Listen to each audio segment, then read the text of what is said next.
Hello everybody, welcome to the fourth lesson of our Android Studio series. In this video, we will be connecting a Firebase real-time database into Android Studio, and we will learn how we can insert data into that Firebase real-time database using Android Studio. So if you didn't know, this is an Android Studio series, and there are 3 episodes before this episode. So I highly recommend you go ahead and watch those 3 episodes first if you haven't already, because otherwise you might not understand what we are going to be doing in this video. So there will be mainly 3 parts or these procedures in this video. So in order to utilize the Firebase real-time database in Android Studio, there will be mainly 3 steps. The first step is creating the database, and the second step is connecting it with Android Studio, and the third step is learning how you can insert data into the Firebase real-time database through Android Studio. So this video will be covering those 3 steps, and you can follow along to learn how you can connect your own Firebase real-time database into your application.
So here we will first forget about the login system we made previously just for this video, so we can see how we can insert data to our Firebase real-time database through Android Studio. So I will be modifying our login logic from the previous video, so I can utilize the same button we used to log in order to test how we can insert data to the Firebase real-time database.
So as you could see, we could successfully insert data into a Firebase Realtime Database through Android Studio.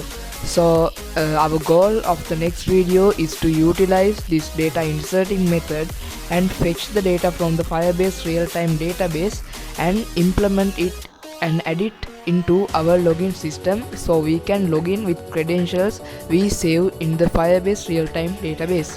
So this was it for this video, and you can subscribe and allow all notifications to know when we upload the next video of the series. And if you have any thoughts or improvement tips for us, you can always leave a comment and we will try our best to respond to them and improve. Thank you very much and have a nice day.